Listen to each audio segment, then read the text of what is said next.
Aujourd'hui, la semaine passée, on a vu la programmation en ladder. Donc, deuxième partie du cours, on va le faire avec les automates programmables. Aujourd'hui, on va regarder la prochaine série de labs. On va le faire avec un automate programmable et puis on va brancher un petit convoyeur. Donc, aujourd'hui, on va regarder les différents branchements qu'on peut faire. On va voir la théorie alentour de tout ça. On va refaire quelques exercices sur la programmation ladder, comment on peut passer d'une équation logique à un ladder, comment on passe d'un ladder à une équation logique. Finalement, je vais vous donner les derniers commentaires là, pour le compte-rendu qui est à remettre mardi. J'ai eu quelques questions en laboratoire mardi de cette semaine. Donc, on va regarder ensemble qu'est-ce qui est à remettre. C'est bon? On commence. Je vous ai envoyé les notes de cours d'aujourd'hui aussi. J'ai envoyé ça là, vers 11h15. Donc, ça se peut que vous ne les ayez pas vus encore. Donc, vous pouvez suivre le cours à partir de l'écran partagé, mais vous avez les notes de cours aussi disponibles si vous voulez aller les chercher. Donc, c'est parti.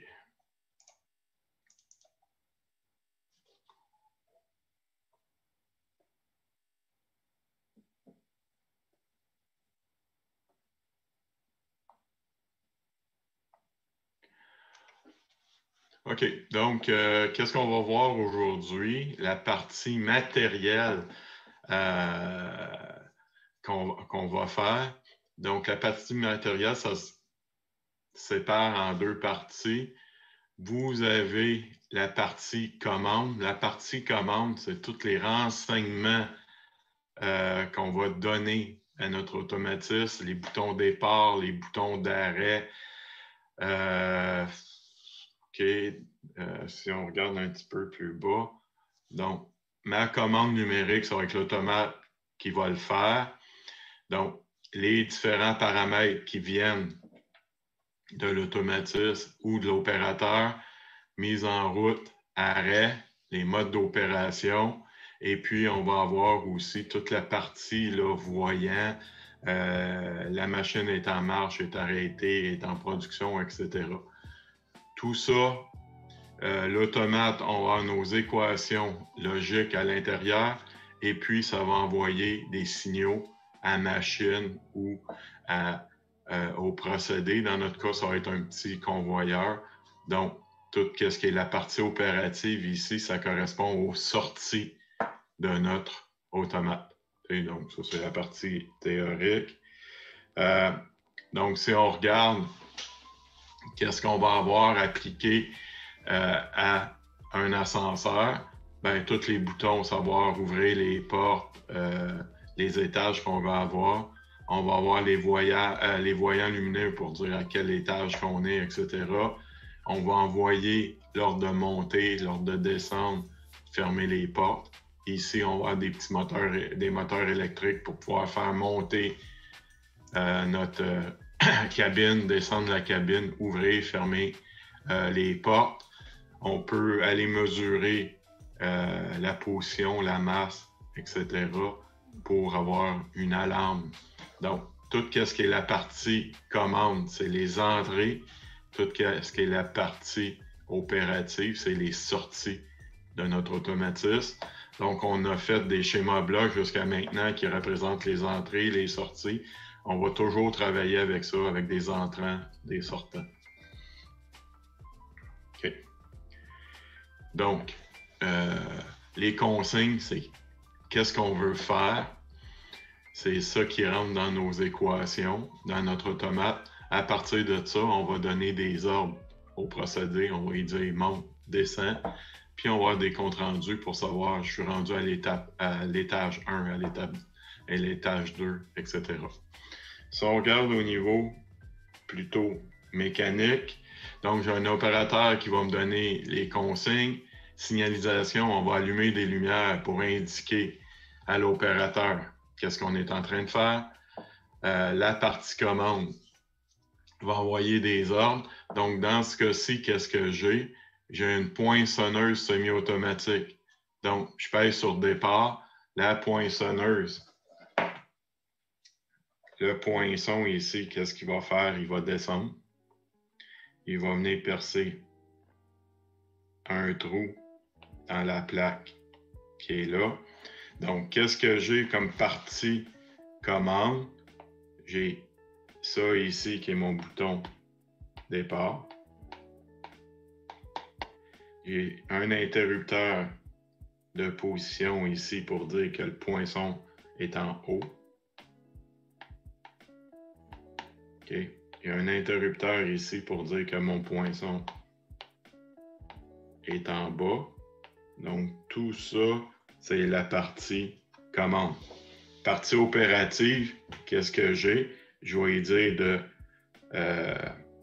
de descendre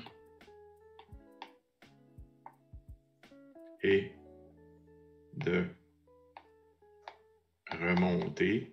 Donc, ça, c'est mes équations qui vont faire ça. Et dans ce cas-ci, je vais envoyer ça à un vérin. Donc, ça ici, qu'est-ce que c'est? C'est un vérin. Oh, pas un M, là. Un N. Okay, on va juste grossir un petit peu.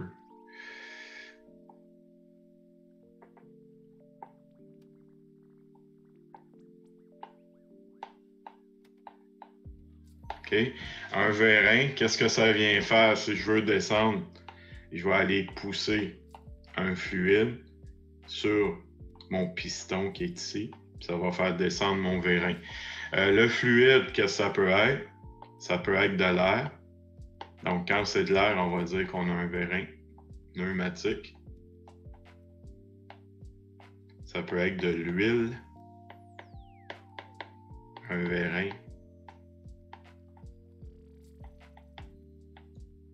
hydraulique.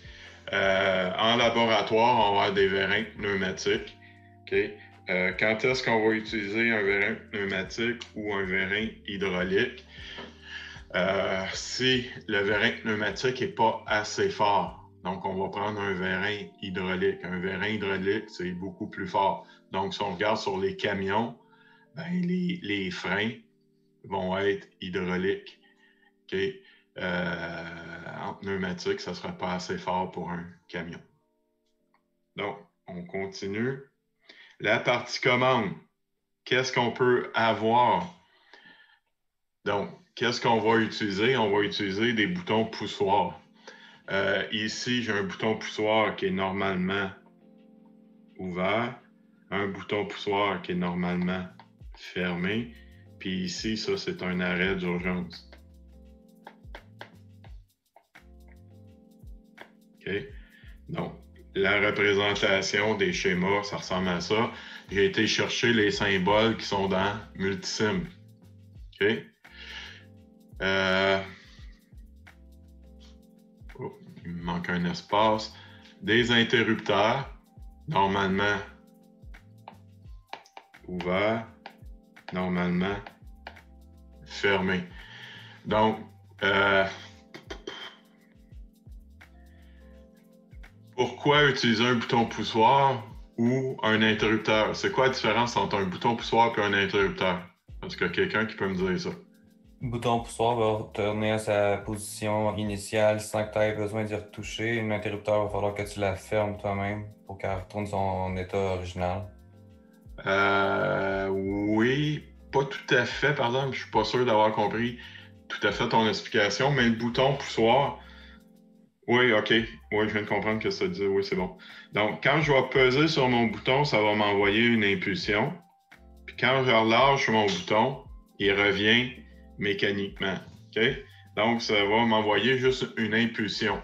Si jamais il y a une panne électrique, ben, j'ai pesé sur départ, ben, il y a une panne. Quand la machine, quand l'électricité va revenir, il va falloir que j'aille peser sur le bouton départ. Donc, les boutons poussoirs, c'est ça qu'on va retrouver le plus souvent. C'est plus sécuritaire. OK? Un interrupteur, Ben, une fois que je l'ai mis à 1, il va garder son information. Puis, si jamais la machine, il y a une panne électrique, quand l'électricité va revenir, la machine, elle va repartir toute seule. Donc, ça peut causer des blessures. Donc, en industrie, on va éviter de mettre des interrupteurs là, sur les automatismes. On va mettre des boutons poussoirs. Bouton départ, on va utiliser des normalement ouverts. Bouton arrêt, on va utiliser des normalement fermés. Okay? Donc, ça, bouton poussoir, interrupteur, c'est nécessairement l'opérateur qui va aller actionner ça. Si on veut que ça soit actionné par la machine, donc s'il y a une pièce qui arrive, est-ce qu'il y a une pièce de présente, est-ce que la porte est ouverte et fermée, ben, je ne veux pas que ce soit l'opérateur qui me donne ça. Qu'est-ce qu'on va utiliser? On va utiliser des interrupteurs de fin de source, de fin de course. En anglais, on appelle ça des limit switch.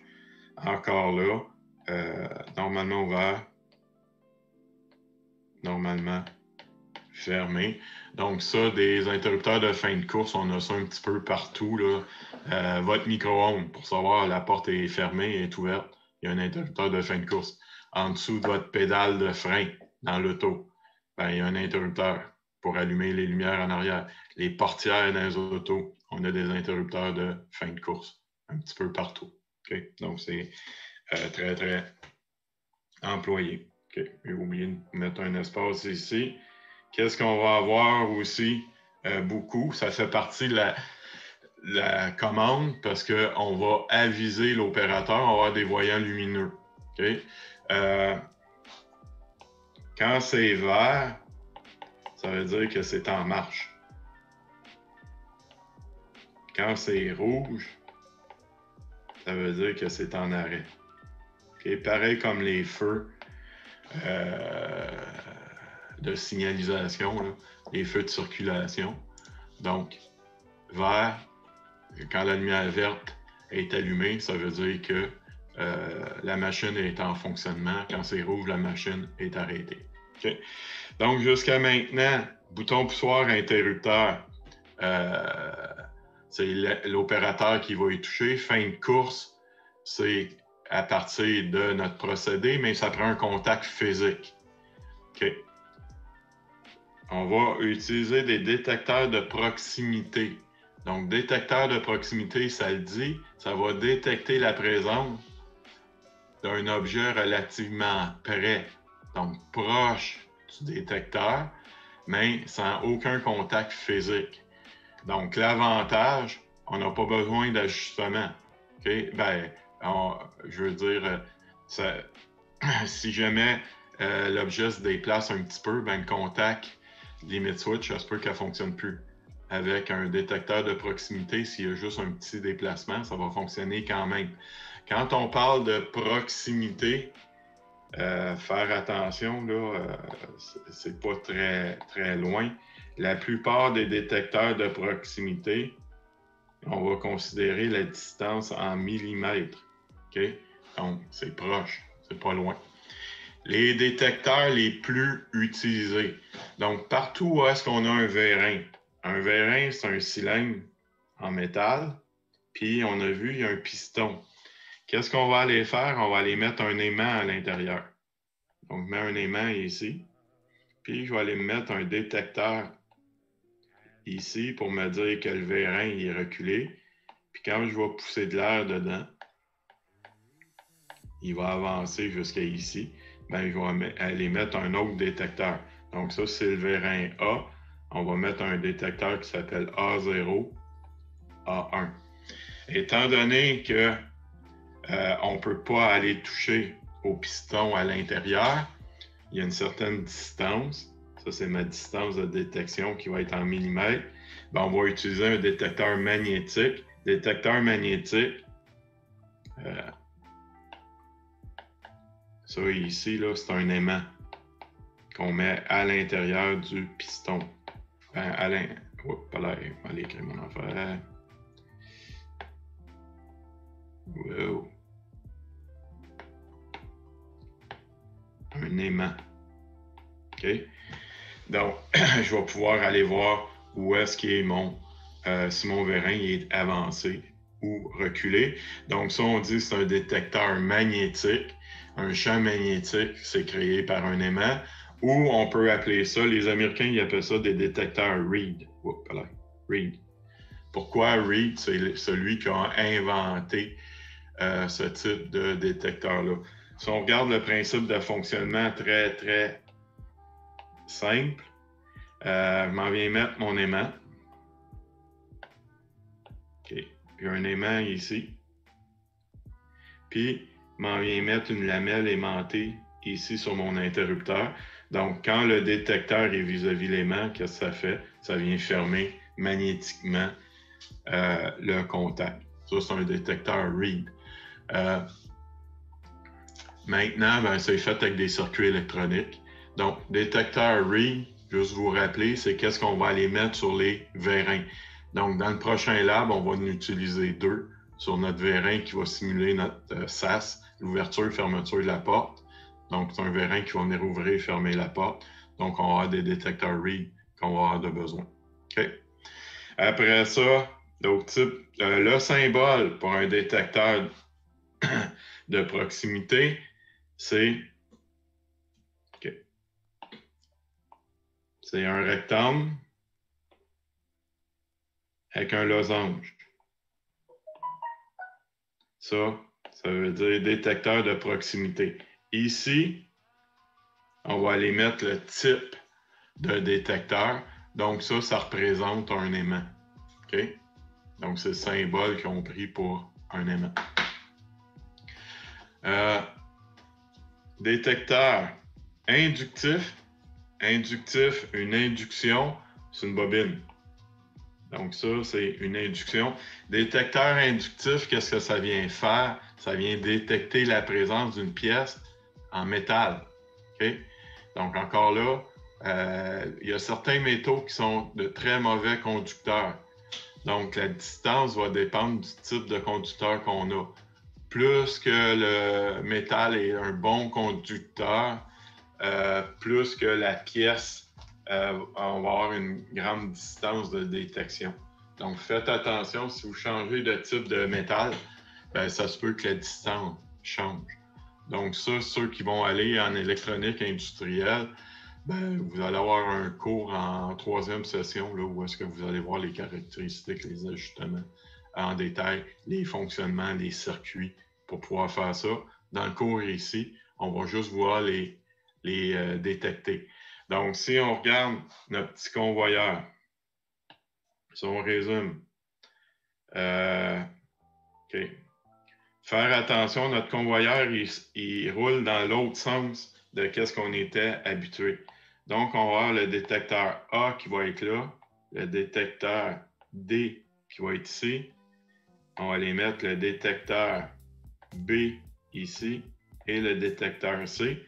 Notre petit chariot, qu'est-ce que c'est? Ça va être un cadenas. OK? Donc, ça, c'est un cadenas qui va se déplacer sur le convoyeur. Donc, notre détecteur A et D, qu'est-ce que je veux faire? Je vais aller détecter mon cadenas qui est en métal. Donc, ça va être des détecteurs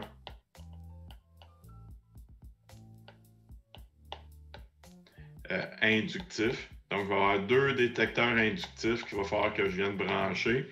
Puis ça, ici, ma porte, ça va être simulé par un vérin.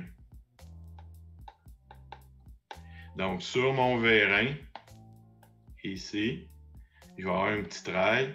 Puis, j'ai déjà les détecteurs qui sont là. Ça va être le détecteur B pour dire que la porte est complètement fermée et le détecteur C. Ces deux-là, ça va être 2 détecteurs magnétiques ou Reed. Okay. Sur le montage, ces détecteurs-là sont déjà là. Le A et D ne sont pas là, donc il va falloir emprunter 2 détecteurs inductifs au magasin pour faire le montage. Okay. Si notre objet n'est pas en métal et est en d'autres choses, ben, on va utiliser des détecteurs capacitifs. Détecteur capacitif, ça détecte la présence d'un objet, peu importe le matériau de celui-ci. Okay? On peut ajuster aussi. Donc, disons que j'ai une bouteille en plastique si elle est vide, puis s'il y a de l'eau dedans. Okay, ma même bouteille remplie d'eau, ben, elle va être capable, je vais ajuster mon zéro de mon détecteur quand c'est vide. Quand il va y avoir de l'eau dedans, il va détecter. Donc, il ne détecte pas la bouteille, mais il va détecter qu'est-ce qu'il y a à l'intérieur. Donc, capacitif, on est capable, OK, c'est une variation de densité qu'il va vérifier. OK. OK. De l'eau, c'est 80 fois plus dense au niveau électrique que de l'air. De l'air, c'est notre référence. La densité, c'est à peu près 1. Si je mets de l'eau, c'est 80 fois plus. Donc, vu que c'est plus dense, il va nous détecter la variation de densité. Donc, peu importe en quoi qui est fait l'objet, je peux mettre du papier, je peux mettre ma main en avant, je peux mettre de quoi en métal. Ça détecte tout. Okay? Donc, dès qu'il y a un changement de densité, si j'ai un objet plus dense devant un détecteur capacitif, il va me le détecter. C'est bon? OK. Détecteur optique. Ça, on en voit quand même souvent. OK. Détecteur optique, pourquoi que lui, on le voit plus souvent que les autres? C'est standard, on peut aller jusqu'à 10 mètres de distance. Donc, si je veux détecter une auto devant une porte de garage, ben, je ne veux pas être en millimètres. Okay? Je raffinerais mon auto. Donc, on va y aller en détecteur optique. Ah, je m'excuse. Ici, capacitif. La capacité, le symbole électrique pour la capacité, c'est ce symbole-là. Avez-vous en circuit, travaillez-vous avec des capacités? Quelqu'un qui peut me répondre, s'il vous plaît? Avez-vous vu? Non. Pas encore? Non. C'est juste des circuits résistifs que vous faites? Ouais. OK. Donc, ça va venir. Capacitif, c'est ce symbole-là. Capacité, c'est un peu comme un réservoir. Donc, on est capable d'emmagasiner l'énergie dans les condensateurs. Détecteur optique, le symbole pour un symbole optique, c'est ça ici, c'est une DEL. Donc, une diode qui émet de la lumière. Donc, la lumière, c'est des petites flèches comme ça ou ça peut être des flèches comme un S. OK? Mais quand c'est le plus simple possible, c'est des petites flèches comme ça. Donc, comment qu'on peut monter nos détecteurs? On a 3 types de montage qu'on peut faire avec des détecteurs optiques. Donc, on s'en vient mettre notre détecteur. Il va y avoir le transmetteur, le récepteur dans notre détecteur. OK? Vous allez voir ici, vous allez avoir une DEL qui émet, puis la réception, c'est un phototransistor. Ça veut dire que si, par exemple, j'ai un petit bonhomme qui est ici, ma lumière va aller sur le petit bonhomme, puis il va revenir. Donc, si ça réfléchit, donc ici, ça prend un objet.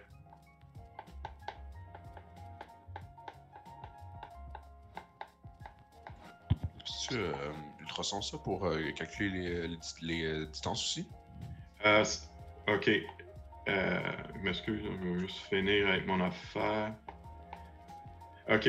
Donc, ici, on parle d'optique, mais la différence entre un ultrason et optique, c'est la fréquence de notre signal.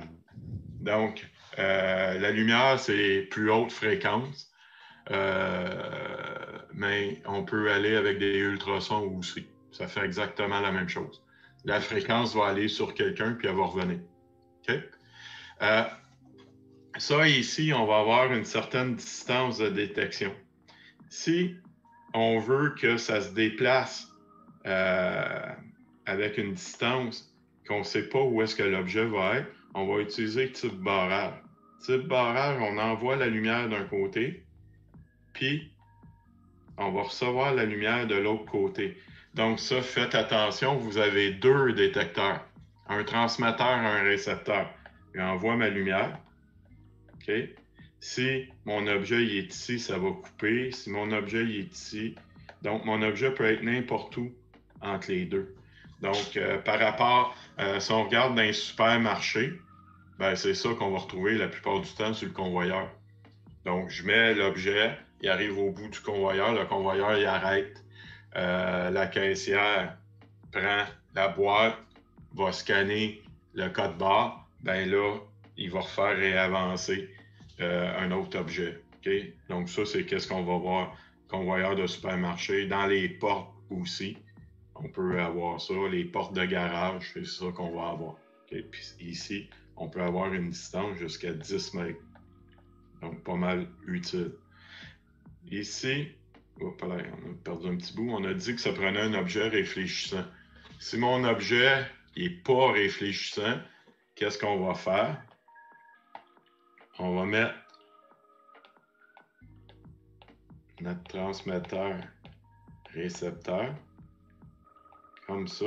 Puis on va venir se mettre un réflecteur à l'autre bout. OK? Si notre lumière revient, c'est qu'il n'y a pas d'objet. S'il y a un objet, qu'est-ce qu'il va faire? Il va bloquer la lumière. Mais si c'est un objet réfléchissant, ça ne marche pas. Okay? Ça, c'est exactement les mêmes réflecteurs, là, les réflecteurs en rond qu'on rencontre sur les vélos, par exemple. C'est exactement les mêmes réflecteurs. OK. Après ça, j'ai emmené un sac du collège. Là, j'en ai tout plein de cossins. Je vais vous montrer ça à la caméra. Les actionneurs, c'est qu'est-ce qu'on va vouloir aller brancher à la sortie. OK? Qu'est-ce qu'on va avoir le plus souvent?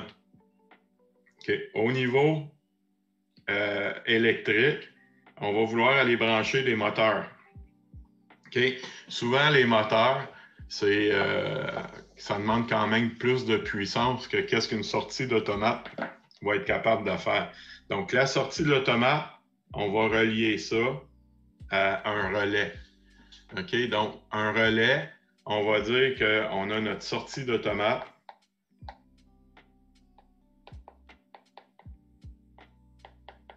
OK? Ça va être du 24 volts CC. On va envoyer ça à un relais. Lui, le relais, qu'est-ce qu'il fait? C'est que il y a une bobine ici qui va être actionnée avec 24 volts. Puis l'autre côté, il y a un contact. Okay, un contact, c'est comme un interrupteur qu'on va relier à une source de puissance plus forte. Donc ça, vous pouvez venir mettre notre moteur comme ça. Okay? Donc lui, quand j'envoie le signal, le relais se ferme, puis il va laisser passer la deuxième source, par exemple du 120 volts. C'est A. Okay? Donc, mon relais, on va appeler ça un pré-actionneur. C'est pas vraiment l'actionneur. C'est qu'est-ce qu'il y a avant l'actionneur. Puis mon moteur ici, mon moteur électrique, c'est mon actionneur. Okay? Donc, le relais, qu'est-ce que ça fait? Ça permet de passer d'une faible puissance à une puissance plus élevée.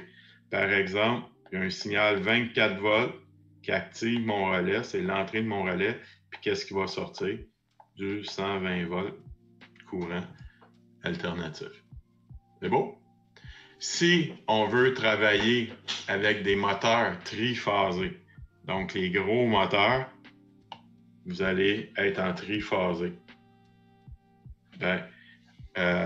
On va utiliser un contacteur. Un contacteur, qu'est-ce que c'est? C'est un relais, mais qui active 3 contacts en même temps, donc un par phase. Donc, on dit que c'est un contacteur. Okay. L'autre chose qu'on va vouloir faire avec des moteurs électriques aussi, des variateurs, qu'est-ce qu'on appelle des drives.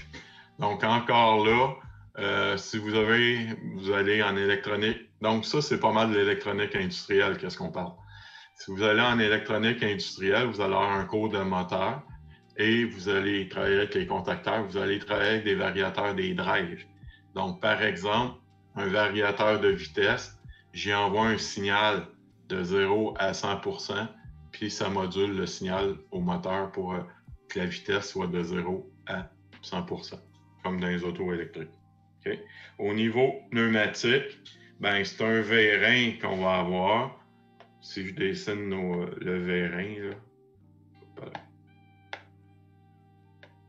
mon vérin, c'est un cylindre en métal.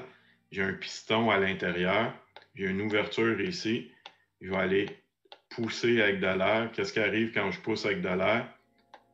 Il va avancer. Donc, il y a sa position 0, puis il va avoir sa position 1 qui va avancer. Okay? Si on veut faire revenir notre vérin, on a deux choix. Donc, on va dire, on va avoir des vérins monostables. Okay, en anglais, la traduction, là, ils appellent ça un simple effet. Donc, quand j'envoie de l'air, il avance. Quand j'enlève l'air, l'air va sortir par la même place. Il y a un ressort à l'intérieur.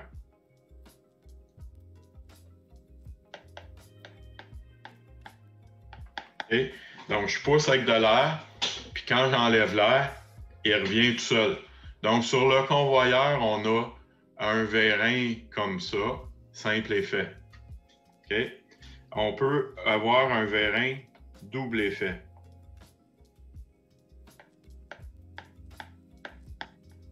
Okay.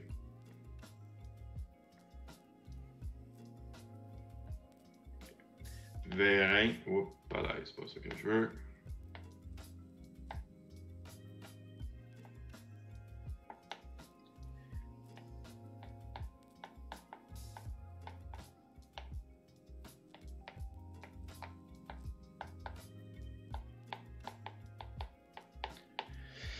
OK. Donc, dans un vérin double effet, il y a une entrée d'air d'un côté pour le faire avancer. Donc, ça va être, par exemple, ça, c'est mon vérin A. Ça va être A+. Puis, je vais avoir une entrée d'air ici, mon vérin plus loin. Donc, qui va pousser dans l'autre sens, qui va être A-. Donc, dans ce cas-ci, si j'active la sortie A+, mon vérin va sortir. Si j'active le A-, donc le A+, ça va sortir, le A-, il va revenir. L'avantage d'un double effet, okay, c'est qu'une fois qu'il a pris sa position, je peux arrêter l'air. Ça consomme beaucoup moins d'air. Un simple effet, si je veux qu'il reste sorti, il faut toujours que je pousse avec de l'air parce que sinon, le ressort va le ramener. Okay? Mécaniquement, c'est plus simple. Pas mécaniquement, mais l'électrodistributeur. Donc, okay, un électrodistributeur. Donc, qu'est-ce que c'est? C'est que ma sortie d'automate, je vais y envoyer 0 ou 24 volts. De l'autre côté, qu'est-ce qui va sortir? Il va sortir de l'air sous pression. Au CGA, je pense que c'est 50 PSI qu'on a. OK? Donc, ça ici, c'est un convertisseur VAP.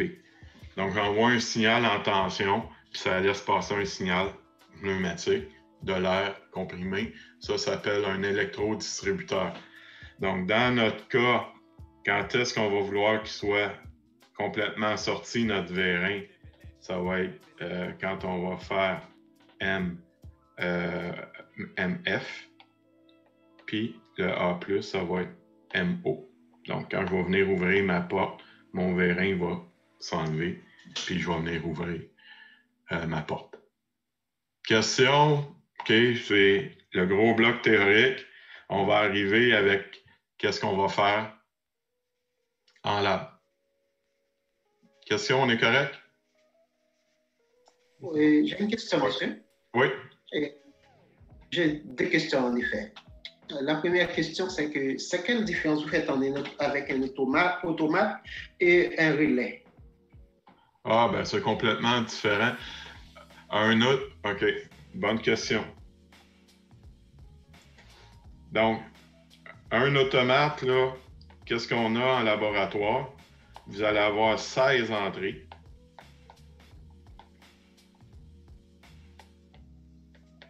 « 10 sorties. Puis à l'intérieur, il y a un programme. OK? Tandis qu'un relais, ça a une entrée, une sortie.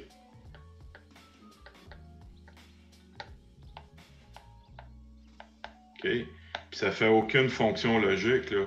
Ça n'a pas de programme. Donc, un automate, là, vous pouvez voir ça comme un mini-ordinateur. Donc, ça serait comme me demander la différence entre un ordinateur et puis, je sais pas quoi, la prise de courant. Oui. Complètement différent. OK, c'est juste, le programme, on utilise le symbole électrique d'un relais, mais il n'y a pas de relais à l'intérieur. OK. OK, ou ça Et dépend. deuxième question, j'ai un peu perdu j'ai pas tout vu dans le schéma bloc opérateur. Je voulais prendre quelques notes sur le schéma bloc opérateur dans la page 1.4. Je ne sais pas si vous pouvez monter plus haut. 1.4. Oui. Voilà, c'est ici. Voilà, oui.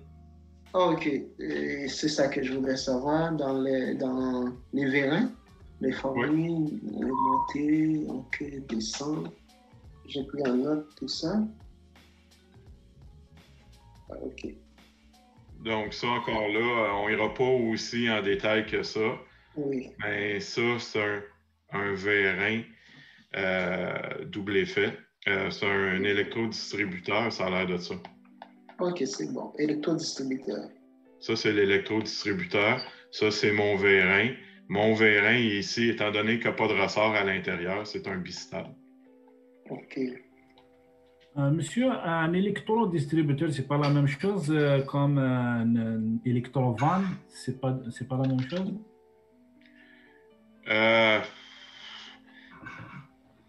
Oui, oui, puis non. Une électrovalve, exemple, on va pouvoir s'en servir, c'est machine à laver, c'est une électrovalve. OK? Un électrodistributeur, c'est fait pour travailler avec des vérins seulement. Ouais. OK? Mais c'est le même principe. Okay. Un électrovalve, on va en retrouver ailleurs. Tandis qu'un électrodistributeur, c'est dédié aux vérins. OK, merci. C'est ça la grosse différence. Monsieur? OK, je vous remercie, monsieur. OK, ben regardez, j'ai mon sac de surprise. On va amener ça à l'écran. Oui, mon gros sac du CEF. Donc, être sûr que le monde comprend la même chose. Par quoi qu'on a commencé? On a commencé par des boutons de poussoir. Peux-tu ramener le vérin au complet? OK. Donc, un bouton poussoir, ça ressemble à ça. Donc, je pèse dessus, il est enclenché, j'enlève mon doigt, il revient tout seul. Donc, il y a le signal départ. Quand j'enlève, il repart. Un bouton d'arrêt d'urgence, c'est comme ça. Qu'est-ce qui est différent qu'un bouton d'arrêt d'urgence? Quand je pèse dessus, il est enclenché, il ne revient pas tout seul. Il faut que je fasse une action. Ici, il y a une flèche. Il faut que je retire. Okay? Il y en a qui ont des serrures aussi. Donc, si vous regardez, par exemple, les escaliers mobiles dans le métro, il y a une serrure. Donc, si vous posez un arrêt d'urgence, pas n'importe qui peut l'enlever. Il faut que ce soit un employé de la STM. Okay? Question de sécurité. Vous allez avoir des sélecteurs. Ça, c'est un sélecteur. Je pourrais dire, je suis en mode automatique. Je suis en mode manuel. Okay? Donc, c'est un interrupteur, mais qui va donner une position ouverte, par exemple, puis fermée. Donc, c'est un mouvement rotatif qui est relié à un interrupteur. Ouais, c'est un peu tout croche mes affaires. Un autre bouton poussoir, arrêt. Donc, on a les branchements en dessous. On s'en vient brancher. L'interrupteur. Donc, j'étais à 1, j'étais à 0. Donc, j'étais à 1, il reste toujours à 1. Il ne revient pas tout seul. Donc, si je pars ma machine avec un interrupteur comme ça, elle va rester actif. Après ça, on a vu des interrupteurs de position. Et j'en ai un beau gros. Un gros interrupteur de position. Donc, ça pourrait être employé, par exemple, dans ma mine. Le chariot, il arrive. Tac. Prochaine fois que vous allez à Rome, ben, c'est exactement ça qu'il y a sur les montagnes russes. Il y a un chariot qui arrive, il est détecté. Okay? Le chariot part, il s'enlève. Donc ici, c'est un objet qui va dire qui est là ou pas. C'est pas l'opérateur. Donc c'est un interrupteur de position. Il y a un petit triangle sur l'interrupteur. Ça représente le levier qu'on a ici. On peut avoir des leviers plus longs, des leviers plus courts. Si on regarde dans un centre de ski, par exemple, ben, on va avoir une barre attachée à ça s'il y a quelqu'un qui passe tout droit pour le chairlift. Ça, c'est industriel. Des joints d'étanchéité sans métal. C'est solide.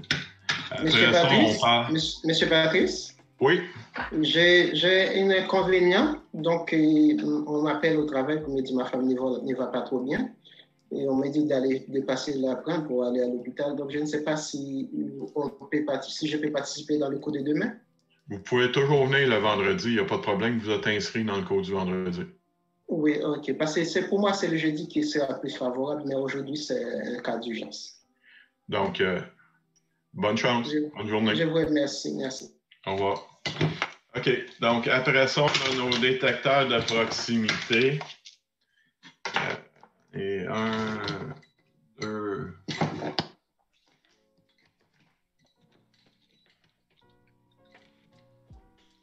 Donc, détecteur de proximité.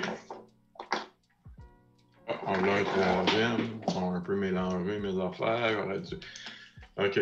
Donc, lui, c'est un détecteur capacitif, mais les inductifs, les capacitifs sont pareils. OK, il faut aller voir la fiche technique, le numéro. Lui est en plastique. Ça veut dire qu'on serait dans un milieu pas trop sévère. Là. Il ne peut pas manger de coups. Il est moins solide, mais si je suis en train de faire du papier de toilette, ça ne brisera pas. Je suis en train de faire des pilules, ça ne brisera pas. Okay? On a la même version, mais en métal. Donc, en métal, il va juste être plus solide. Toujours, vous allez avoir un voyant lumineux en dessous. Il y a une DEL pour dire quand il détecte, ça va allumer. Pas toujours, mais certains, vous allez avoir un petit potentiomètre, une petite vis, un petit ajustement. Ça va être pour régler la distance. Okay? On va avoir les écrous pour pouvoir venir le fixer sur notre montage. Les fils de branchement, on va aller voir ça tout de suite après. Il y a différentes couleurs. Okay. Donc, les standards, c'est le brun, le bleu, le noir. Ici, il y a un blanc en plus. Je vais vous dire tantôt à quoi que ça représente. Mais... OK, puis vous avez une mise à la terre. Un détecteur optique. Les petits détecteurs optiques qu'on pourrait mettre au bout d'un convoyeur. On ne voit pas bien, mais j'ai mon transmetteur, mon récepteur, le même. J'ai une lumière qui s'allume sur le dessus quand il détecte. Puis j'ai deux ajustements. Un pour l'intensité de la lumière qui est déjà là et puis un pour la distance. Okay? C'est un modèle avec réflecteur. Ben, j'ai un réflecteur comme ça. C'est exactement là, comme sur les vélos. Okay. Après ça, qu'est-ce qu'on a vu? On a parlé de relais. Comme relais. Okay. Donc, un relais, ça ressemble à ça. À l'intérieur, il y a une bobine. Et puis, si vous regardez, il y a les contacts. Plus que j'ai besoin de puissance, bien, plus que mes lamelles vont être larges, vont pouvoir supporter plus de courant. Donc, ça, c'est un modèle électromécanique. Un autre type, là, modèle électromécanique. Il y a des relais électroniques aussi, j'en ai pas avec moi, c'est des boîtiers tout noirs. Finalement, on a vu les vérins, un électrodistributeur. Ça, c'est un électrodistributeur. OK? Donc, qu'est-ce qu'on a? On envoie notre signal électrique. Donc, je m'en viens brancher. Hop là, il y a ma caméra. OK. Donc, j'ai mon fil. J'envoie 24 volts. Quand j'envoie 24 volts sur mon électrodistributeur, il y a une petite valve à l'intérieur. La valve, elle s'ouvre, elle laisse passer l'air. Donc, j'ai une alimentation en air. L'autre côté, ça s'en va au vérin par des tubes. Quand j'enlève le 24 volts, la valve, elle se ferme. Donc, l'air est bloqué. OK? Donc, ça, c'est un électrodistributeur pour un simple effet. On dit que c'est un 3-2. Encore là, vous allez voir ça là, en détail plus tard. Si on regarde, on a un petit bouton rouge ici. On a toujours une petite action mécanique pour pouvoir actionner le vérin sans envoyer de signal pour vérifier si ça fonctionne bien ou pas. Il y a la partie électrique ici, c'est une bobine. Donc, souvent, quand un électrodistributeur ne fonctionne pas bien, c'est la bobine qui est brûlée. Ça se dévisse. On change la bobine, on en remet une autre. OK. Vérin.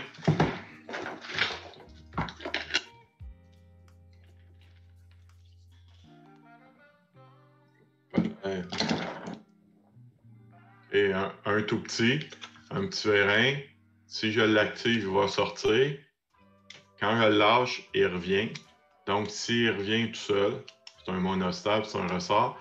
Si on regarde sur le dessus du vérin, j'ai une raille. C'est là qu'on va venir glisser nos détecteurs magnétiques, nos détecteurs Reed. C'est là. Donc, je vais en mettre un à l'arrière. Ça dit que mon vérin est reculé. Je vais en mettre un en avant. Il va sortir. Puis, je détecte quand mon vérin est sorti. Monsieur? Oui. Dans le fond, vous voyez les monostables, dans le fond, ils ont un ressort à l'intérieur? Oui. OK. Et pas les bistables, c'est ça? Exact. Donc, monostable, si on regarde un monostable, il va juste avoir un orifice ici. Il y en a juste un. OK? Mon bistable, un orifice en avant, un orifice en arrière. Donc, si je pousse de l'air en arrière, mon vérin, il va sortir, puis il va rester là. Il n'y a pas de ressort. Si je pousse de l'air en avant, il va revenir. OK. Puis j'ai le papa vérin, un beau gros. Donc, si je regarde, lui, il est pas mal plus gros. J'ai juste un orifice. Ça veut dire que c'est un monostable. Je ne peux même pas sûr qu'il va être capable de le sortir. OK, je force fort, là. Le ressort, il est fort. Il revient. OK? Si on regarde ici, j'ai une restriction avec une vis. Je peux l'ajuster. Si je laisse sortir plus d'air, il va reculer plus vite. Si je laisse sortir moins d'air, il va reculer moins vite. Donc ici, la vitesse avec laquelle il recule, ça dépend de la quantité d'air que je laisse passer. OK? J'ai pas trop compris, ça sert à quoi? Le vérin? Ouais. Bon, exemple. Je suis en train de trier des boîtes. Okay? Ouais. Puis, je dis, quand ma boîte est ici, pousse-la, sors-la du convoyeur. OK. Ou envoie-la dans la case numéro 20. Ben, je vais pousser. Okay? Ça sert à déplacer des objets. OK, c'est beau. Ça sert d'avoir c'est ça, un déplacement ici en translation là, horizontale ou verticale. OK, merci. Monsieur? Oui. C'est quoi le but d'avoir un mono si on encelle avec les deux, là, genre... ici, c'est un ressort qui est à l'intérieur, mais c'est quoi le but d'avoir ça si on encelle avec l'air qui peut pousser? C'est que si on regarde, le monostable, ça demande juste une sortie à l'automate, puis l'électrodistributeur est plus simple, il coûte moins cher. Donc, la seule raison du monostable, c'est qu'il coûte moins cher. OK? Ah, ok, ouais. Donc, si Oui, ils tu demandent suis- aussi moins d'entrée dans un. Ouais, ben c'est ça. Mais ça coûte moins cher quand tu fabriques une machine, les monostables vont coûter moins cher. Mais à la longue, ils consomment plus d'air. Parce qu'il faut que tout le temps que tu fournisses de l'air pour qu'ils restent avancés. Donc, au niveau consommation, ils sont moins bons. Mais étant donné que souvent, ici, en Amérique du Nord, c'est le plus bas soumissionnaire, ben, il va vous mettre des monostables parce que ça coûte moins cher. Mais sinon, l'idéal, c'est d'avoir des bistables tout le temps. C'est sûr. Ah, ok, ouais, merci. C'est bon? OK. On va aller voir qu'est-ce qu'on a en laboratoire. Donc, on va retourner dans mon document. J'ai pris des photos. Elles sont toutes fraîches. Monsieur, la semaine prochaine, c'est groupe 2, right? Ok, bien. Oui, la semaine prochaine, le groupe 2, vous finissez le convoyeur au niveau des circuits intégrés. OK? Puis dans 2 semaines, on commence avec qu'est-ce qu'on est en train de voir là. Donc, je suis un petit peu en avance dans la théorie. Ça va aller dans 2 semaines. OK. Donc, si je regarde, qu'est-ce qu'on va avoir en laboratoire?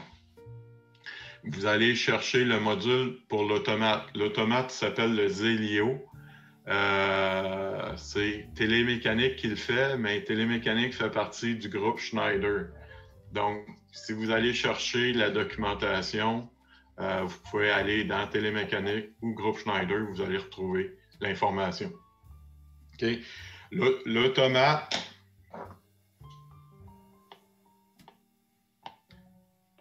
L'automate, c'est juste ce petit boîtier-là. OK?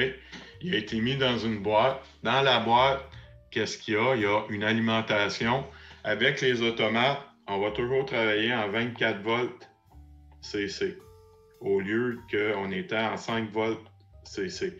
Pourquoi vous pensez qu'on travaille en 24 volts plutôt qu'en 5 volts?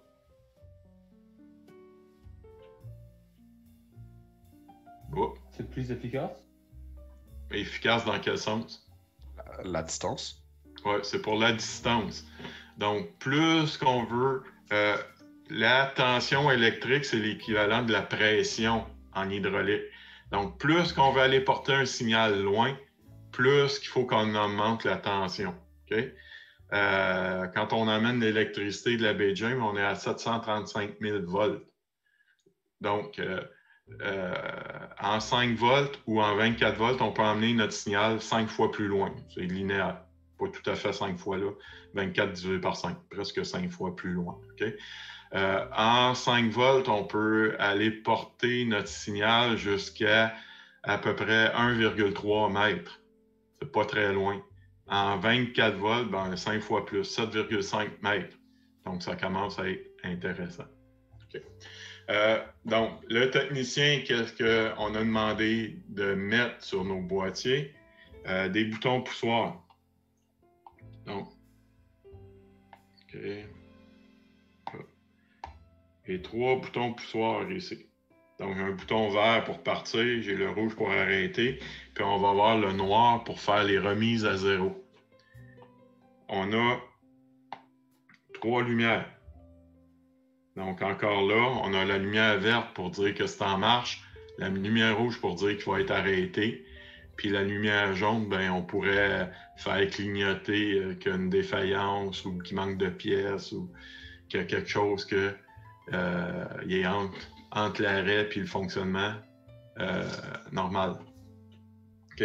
Notre petit convoyeur, il va se déplacer dans ce sens-là. On va venir mettre un cadenas. OK? Notre détecteur A, on voit pas grand-chose. Notre détecteur A, on va venir le mettre ici. Donc, ça va être un détecteur inductif qu'on va venir visser vis-à-vis. On va l'ajouter pour que quand le cadenas va arriver devant, qu'il détecte. Donc, ça va être notre détecteur A. Le détecteur B, donc, on a notre vérin qui est ici. On a déjà un vérin qui est là. On peut voir qu'il y a une entrée d'air, une deuxième entrée d'air. Donc, c'est un monostable, bistable, excusez. J'ai le B pour dire qu'il va être sorti. Et le détecteur C ici pour dire qu'il va être rentré. Là, présentement, mon vérin est... Oh, pas l'air, mon chat qui vient de sauter. Bon, le C, il détecterait. Quand je vais envoyer de l'air, mon vérin va sortir ici. Donc, c'est l'équivalent de mon SAS. C'est beau? Puis à l'autre bout ici, il va venir me mettre un autre détecteur quand le cadenas va arriver là. Donc, ça va être le D.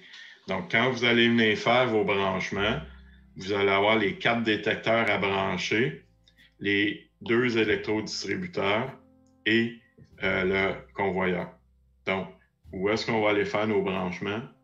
Sur le bornier qu'on a là. On va aller voir ça en détail. Donc, si on regarde de face, qu'est-ce qu'on a? On a notre variateur de vitesse ici pour le moteur. Quand j'envoie 24 volts, il fait fonctionner le moteur. Quand j'envoie 0 volts, il arrête. L'électrodistributeur ici, c'est un monostable. OK? Il y a un vérin ici qui est monostable. Puis on a notre vérin ici qui est bistable. C'est celui qu'on va utiliser. On va pouvoir utiliser nos équations directes. Donc, j'ai mon électrodistributeur. J'ai 2 bobines. Une bobine ici, une bobine en dessous. Donc, une pour le faire sortir, une pour le faire rentrer. Voilà notre petit chariot qui va se déplacer dans ce sens-là. OK? Ça a à peu près, quoi? Un petit peu plus qu'1 mètre, là, notre convoyeur, au total. C'est bon? OK. Donc, les différents branchements qu'on va vouloir faire. On va vouloir mettre... Ouais. On va réduire ma fenêtre. OK. On va vouloir mettre nos entrées A, B, C, D. Nos 4 détecteurs, on veut les emmener dans les entrées 1, 2, 3 et 4. OK, donc on va venir brancher ça dans les borniers qui sont ici. Donc, à quoi que ça ressemble? Si je regarde, il y a 4 étages à mes borniers. L'étage d'en dessous, ça ne sert pas. Donc, les borniers verts et jaunes, là, c'était simplement qu'il y avait des mauvais contacts des fois entre les borniers et puis la rail qui est en métal. Donc, ils servent juste d'isolant. OK? Donc, on ne met jamais rien là-dessus. Si on regarde le premier étage, c'est le 24 volts. Donc, OK, si on agrandit ça un petit peu. Donc, les 4 borniers qui sont à gauche, il y a 24 volts. Donc, ça, c'est fourni par le bloc d'alimentation qui est dans la boîte. Les 4 bornes à droite, c'est le commun, votre 0 volt. OK? La deuxième étage, l'étage qui est ici, c'est les entrées qu'on retrouve là. Les entrées qui sont reliées, c'est l'entrée 1, 2, 3, 4, 5, 6, 7, 8. Il y a 8 entrées qui sont déjà reliées. Donc, on va venir brancher notre détecteur A dans l'entrée numéro 1. OK? Le B dans l'entrée numéro 2. Donc, on a 4 fils à venir brancher pour nos entrées, plus l'alimentation de nos détecteurs. On va aller voir ça tout de suite après. Donc, je vous montre où est-ce qu'ils vont être les détecteurs. Je vous l'ai montré tantôt. Les différentes sorties qu'on a, les techniciens sont en train de finir les montages. OK. Le bornier, les 2 premiers borniers, c'est de l'alimentation. Non, c'est pas vrai. Le premier bornier, c'est le COM. Donc, on ne branche rien. Le deuxième bornier, c'est le MC. C'est le moteur. Le troisième bornier, on ne l'utilise pas. C'est pour ce vérin-là. 1, 2, 3. Quatrième et cinquième, c'est pour MO, MF. Donc, où est-ce qu'on va aller les mettre? Le MO, MF. On va venir brancher ça sur les sorties. Les sorties, c'est le dernier étage sur mon bornier. On va prendre la sortie 1, 2 et 3. OK. Les détecteurs. On peut avoir des détecteurs 2 fils ou des détecteurs 3 fils. Donc, OK. Si on résume, un détecteur,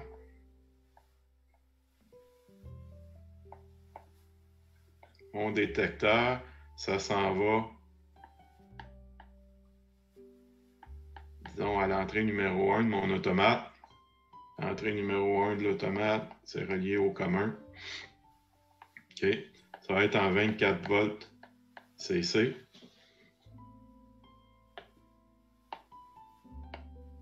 OK. La couleur.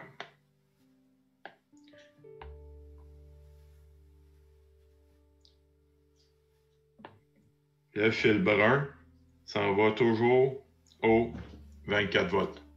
Donc, dans notre bornier ici, où est-ce qu'il est le 24 volts est ici, on va aller mettre nos fils bruns ici. OK?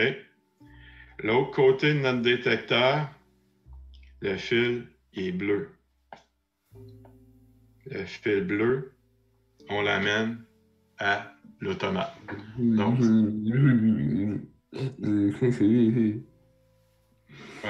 j'ai pas entendu. M'excuse, le son, il est vraiment pas bon.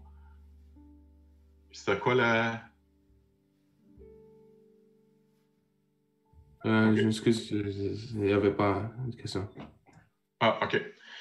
Donc, le fil brun, vous l'emmenez sur le 24 volts. Le fil bleu, vous l'emmenez sur l'entrée de l'automate que vous voulez. OK? Je crois... OK, ils ont changé les détecteurs cette année. Je ne sais pas quel genre, si on va avoir des 2 fils ou des 3 fils. Donc, je ne peux pas vous aider. Si on a un 3 fils,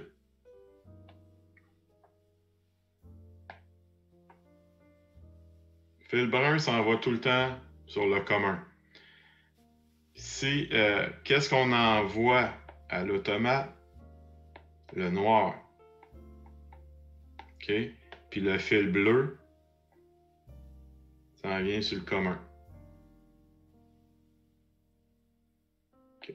Pourquoi qu'on met un 3e fil? Si jamais il y a beaucoup de bruit électrique, si dans notre signal, il y a de la tension induite, bien, on va l'envoyer sur le ground. On va l'envoyer sur le commun. Donc, vous avez 2 types de branchements, 2 fils ou 3 fils. Le brun s'en va tout le temps sur le 24. En 2 fils, le fil bleu s'en va à l'automate. En 3 fils, c'est le fil noir qui s'en va à l'automate, puis le bleu s'en va sur le commun. OK. Les sorties... Les sorties... pas grand place. OK. Les sorties de l'automate, ils s'appellent Q.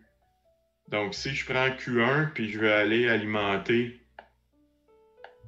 mon moteur, OK. Le fil rouge s'en va dans Q1 et le fil noir s'en vient sur mon commun. Donc, mon moteur, ça va être MC. MC, le fil rouge va s'en aller sur Q1 et le fil noir va s'en aller sur le commun. OK. Les boutons poussoirs sont reliés aux entrées. OK. Les entrées en automate, ça s'appelle I.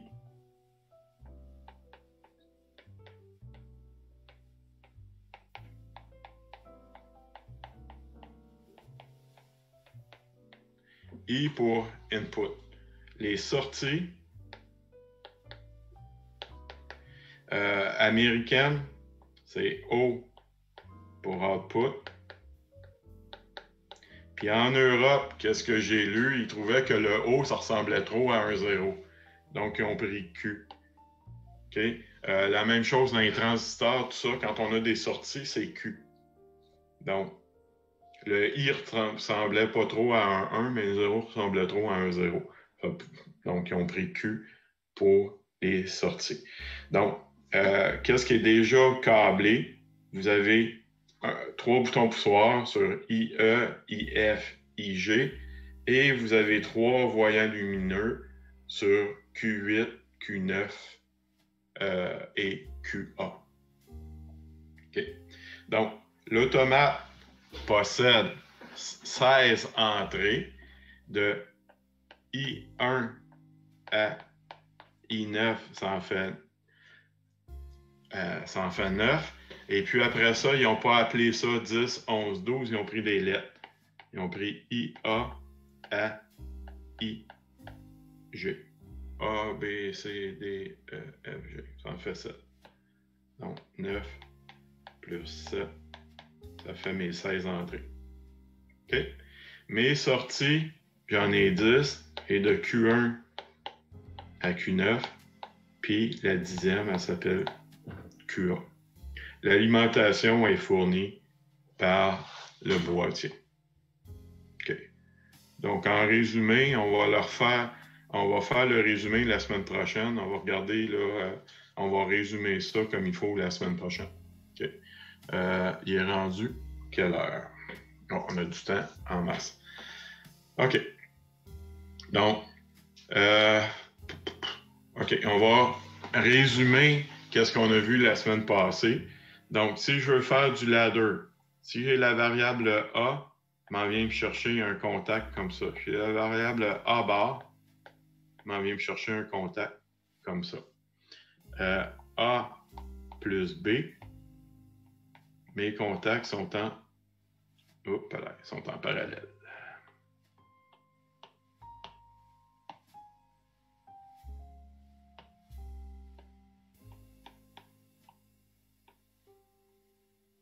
Si j'ai A et B, mes contacts sont en série.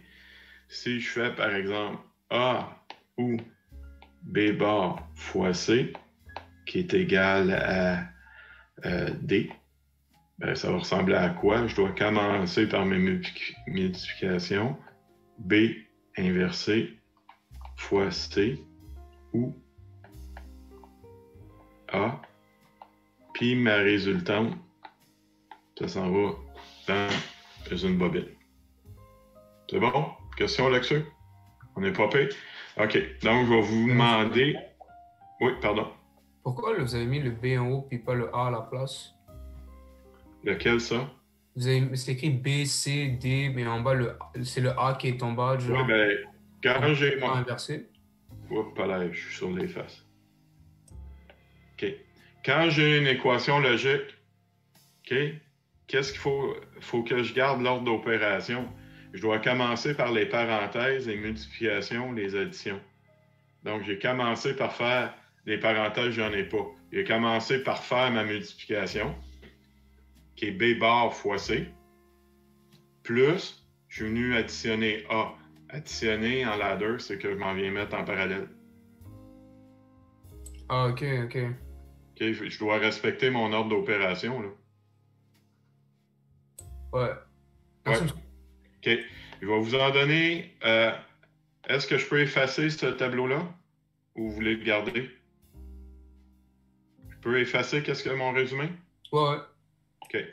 Je vais vous donner 3 équations. Je vais vous demander de me faire le ladder. Je vais vous mettre 3 ladders, puis je vais vous demander de me faire les équations. Donc, OK. On va mettre A, B, C plus A, B, D fois A, C égal à E. Non, ça, c'est pas bien bon parce qu'on peut simplifier ça. OK, on va mettre ça de même. Je vous dis, ça, c'est mon équation 1. Faites le ladder. Mon équation 2.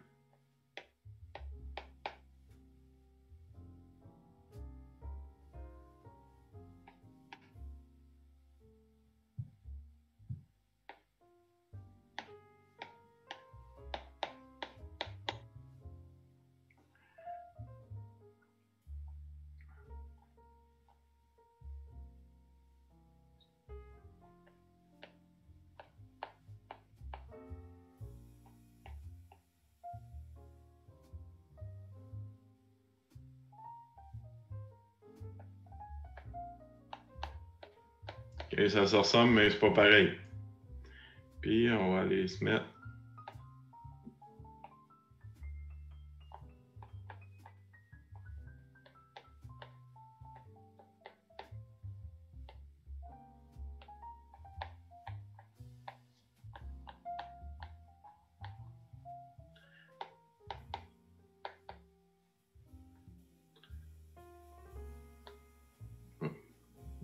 place.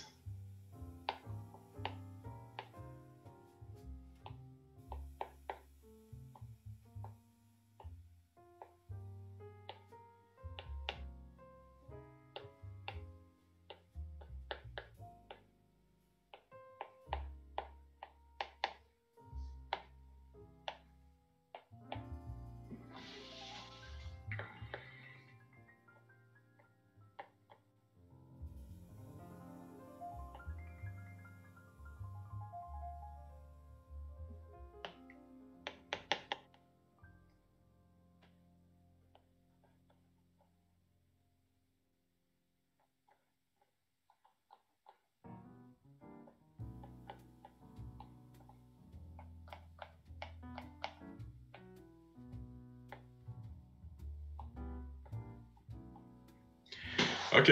Donc, je vous mets ça comme exercice. Il y a trois équations logiques à me faire en ladder. Je vous ai mis 3 échelons. Je vous demande de me trouver les équations qui correspondent à ça. As-tu un peu de place? Ouais. OK. Donc, je vous laisse un petit peu de temps. On parle, il est 42. Combien de temps vous avez besoin? 5 minutes? C'est-tu bon? Ouais, ça va. OK. Donc, est-ce que c'est trop 5 minutes ou... Ouais, 5 minutes. OK, il était 41. Je vous laisse jusqu'à 46. On va corriger ça après. Puis, s'il y a des questions, tant mieux. Sinon, ben, on va regarder pour le compte-rendu qu'est-ce qui est à remettre. Puis le cours va être fini pour aujourd'hui. De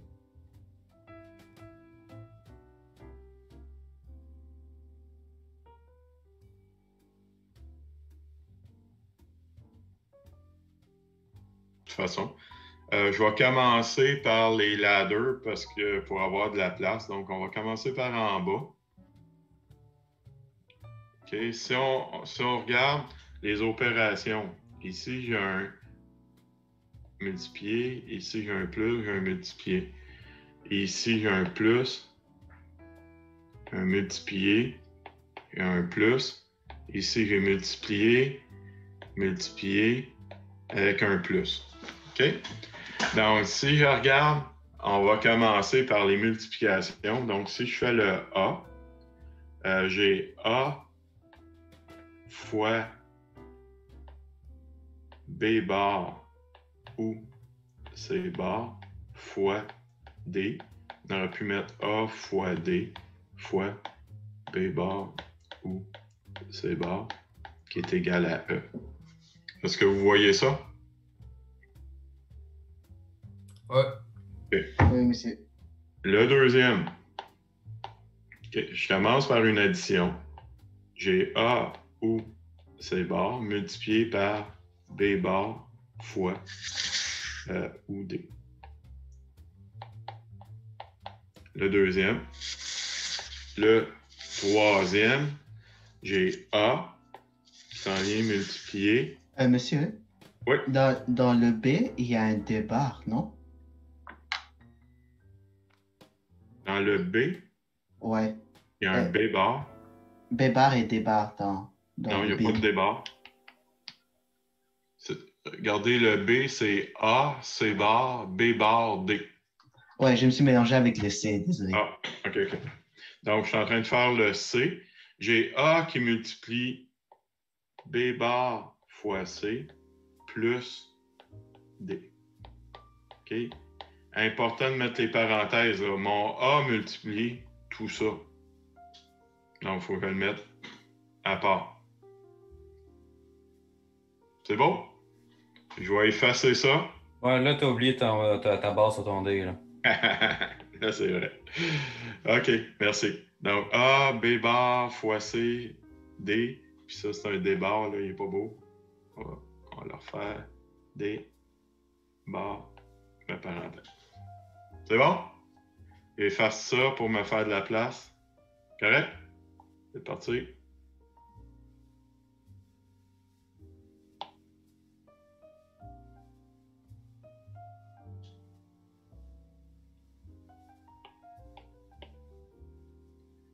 OK, mes équations sont pas bien belles, là. Donc, je dois commencer par mes multiplications. Oups, j'ai-tu été effacé quelque chose, moi, là? Vous avez Le passé A. le A. Le A, hein? Ici. C'est ça? Ouais. Seulement le A. C'est correct, là? Ouais. OK. Donc, si j'ai A fois B fois D. Donc, ça correspond à quoi? A, B, D fois B, C. B fois B, ça fait B. Donc, je peux l'enlever. Donc, ça, qu'est-ce qui me reste? J'ai A, B, C, C, D. OK? Donc, j'ai A, B, C, plus A, B, C, D.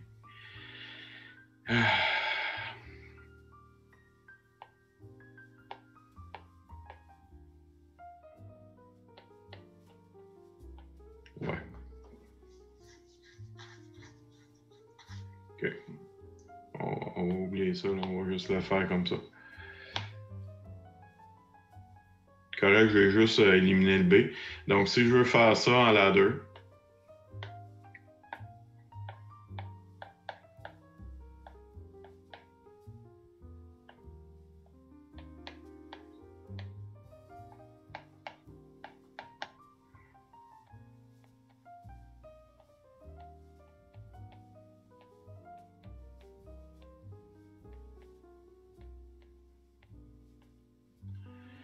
OK, ça donnerait ça. Ça n'a pas vraiment d'allure, là, on peut le simplifier. Mais juste pour voir le principe, ça donne ça. C'est correct? Ouais. OK. Le numéro 2. J'ai du B partout.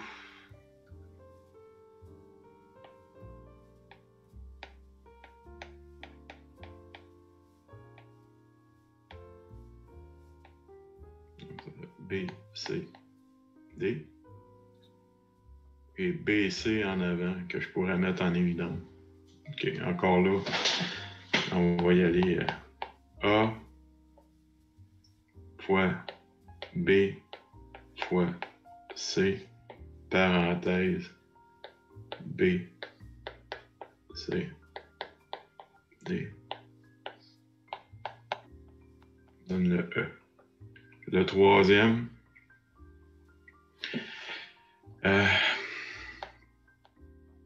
donc j'ai A et B, C ou D. Le B, je l'ai déjà mis.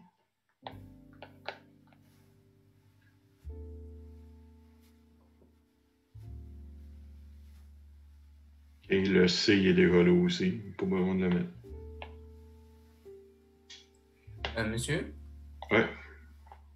dans le fond, s'il y a deux fois la même lettre, il ne faut pas les mettre? Ben, si j'ai B fois B, il faut juste mettre B. Et pour le C? La même chose. Peu importe. Quand j'ai deux fois la même lettre, j'ai pas besoin de la répéter. OK.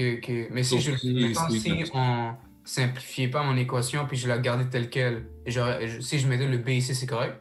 Pas de problème. Ça va marcher. OK. Merci. OK? Mes équations, ils étaient pas très belles. On va juste en faire une dernière.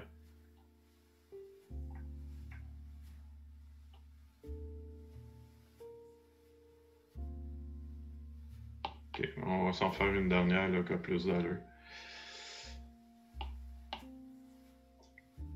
OK. Disons que je vous dis j'ai A, B, C plus D, E, F. Puis on va faire ça. Ça comme ça. OK? Donc, qu'est-ce que ça donne, ça? A et... Hop là. A et B multiplié par C ou D fois E multiplié par F.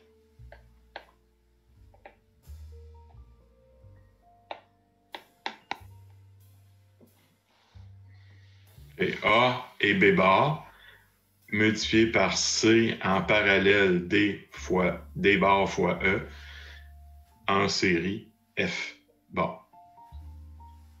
OK, c'est relativement simple. Voyez-vous ça? Si le D aurait été remplacé par B, on aurait écrit A, B bar fois C. Par en bas, écrit à la place du DB. Ouais, le B bar, il aurait été nécessaire quand même. Non, je parle genre, on va dire le D bar. Oui, on le remplace par B bar. Ben, Ouais. on peut le simplifier. On aurait pu l'enlever, le B bar en bas. Comment? On aurait mis juste E. OK. Mais on peut mettre le B bar quand même. Cassez-vous pas la tête. Ça ne devrait pas arriver. OK? Quand on va arriver avec nos équations, ils vont être simplifiés. Ils viennent de Carnot. Donc, ça ne devrait pas arriver. On est correct avec ça? On va revenir. C'est dans 2 semaines de toute façon qu'on commence. OK. Qu'est-ce que je veux voir? Le rapport de lab. Qu'est-ce qui va être à remettre? On va essayer d'aller trouver ça.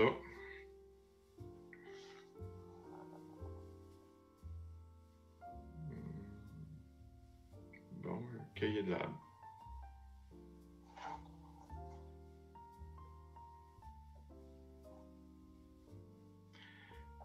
OK. Quand je ferme mon document puis je le rouvre, je perds ma connexion Bluetooth. On va aller la remettre.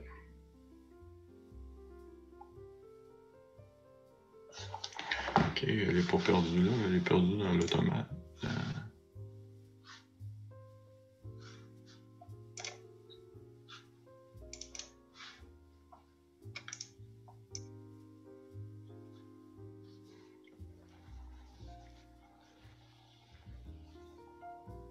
va pas long. J'essaie de reconnecter mon Bluetooth.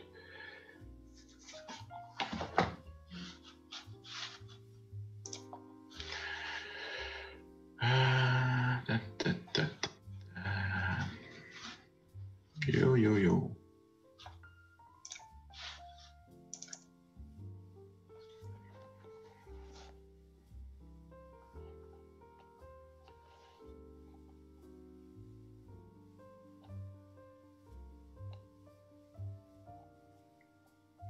Bon, OK. Le compte-rendu qui est à remettre. Donc, cette semaine, il y a la moitié du groupe qui ont terminé le projet 1. L'autre moitié va finir mardi prochain. Qu'est-ce que je peux vous conseiller fortement? Refaites Multisim avec les équations simplifiées. Pardon, quand on a tenu compte des impossibilités, ça va faire des circuits moins difficiles à monter. Il y a à peu près 2/3 de la classe qui ont eu le temps de finir de faire le montage, puis un autre tiers qui n'ont pas tout à fait fini. Donc, arrivez préparé avec les différents montages qui sont à faire. Okay. Pour le compte-rendu, vous avez ça dans le cahier de lab à la page numéro 11. Qu'est-ce que je vous demande? La page titre. Donc, la page titre, c'est une page titre là, standard. Vous écrivez Collège Huntsic, département de génie électrique, le cours logique combinatoire, donc compte-rendu remis dans le cadre du cours logique combinatoire. C'est pas grave si c'est pas dans cet ordre-là. Remis par, remis à et la date. L'introduction, présentation du projet, vous me dites c'est le compte-rendu de quoi? Donc, vous dites c'est le compte-rendu du lab 1B, 1C. Dans le lab 1B, qu'est-ce que vous avez fait? Dans le lab 1C, qu'est-ce que vous avez fait? Structure, est-ce que c'est... Vous m'avez tout mis là, dans le bon ordre? Orthographe, les documents que vous remettez au collège, on est supposé de vérifier l'orthographe. Je mets 5% sur l'orthographe, 1 point par faute. Donc, Après 5 fautes, on arrête. Normalement, le monde font beaucoup de fautes ou pas du tout. Conclusion, à la suite de ce laboratoire-là, qu'est-ce que vous êtes capable, qu'est-ce que ça vous a donné comme acquis? Ben, vous êtes capable maintenant d'utiliser Multisim. Vous êtes capable, à partir d'un énoncé, faire la table de vérité, trouver les équations logiques et dessiner le circuit électrique et de le monter. La partie 1A, je vous ai envoyé un MIO. Pas besoin de le remettre. Il y a quelques étudiants qui m'ont dit qu'ils n'avaient pas gardé leur schéma de la partie 1A. Donc, la partie 1A, vous ne me remettez rien. La partie 1B, 1C, c'est la même chose. Je vous demande le schéma bloc. Schéma bloc, c'est quoi? On vient de le voir. On va le faire pour les... C'est schéma bloc, vous me faites un bloc, puis vous me dites les entrées que vous avez utilisées et les sorties. Donc, qu'est-ce que j'ai ici? J'ai LS, P1, P2 et T1. Puis ça me donnait le brûleur. Okay? Ça, c'est ce schéma bloc. À partir du schéma bloc, ben, vous avez fait la table de vérité. Il faut m'écrire la table de vérité au propre. À partir de la table de vérité, vous avez trouvé une équation pour W, vous me l'écrivez. Puis vous m'inclure le circuit logique. Ça, c'est qu'est-ce que vous avez fait dans Multisim. OK? Pour la partie 1C, la même chose. Le schéma bloc, donc A, B, C, D comme entrée, MC, MO, MF comme sortie. La table de vérité que ça a donné, les équations MC, MO, MF. Vous pouvez me donner les équations qui ont été simplifiées à l'aide des X ou les équations non simplifiées avec des X, peu importe. Puis vous m'incluez le circuit logique qui a été dessiné par Multisim. Tout ça, vous me mettez ça dans un document PDF. Question. On est correct? OK. Dernière chose, si vous avez le temps, essayez d'aller vous trouver le logiciel. Le logiciel pour l'automate qu'on a, il s'appelle Zelio Soft. OK? Donc, si vous tapez logiciel Zelio Soft dans Google, vous allez avoir la version, là. C'est gratuit.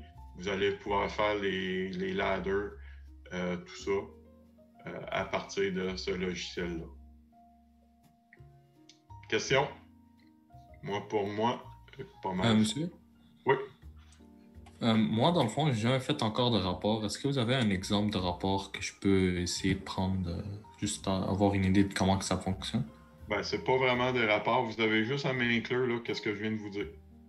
Ça, c'est correct. C'est juste la partie introduction et conclusion que... Ben, introduction, j'en ai pas. Mais la page titre, c'est général. L'introduction, c'est tu me dis qu'est-ce que tu as fait. Tu me dis c'est compte rendu de quoi. Puis la conclusion, à partir de ces expériences-là, qu'est-ce que ça t'a donné? Donc maintenant, tu es capable, à partir d'un énoncé, faire une table de vérité. À partir d'une table de vérité, trouver l'équation logique. À partir de l'équation logique, tu es capable de me dessiner le circuit avec Multisim et tu es capable de monter le circuit. C'est ça la conclusion. Pour plus compliqué que ça. Monsieur? Oui.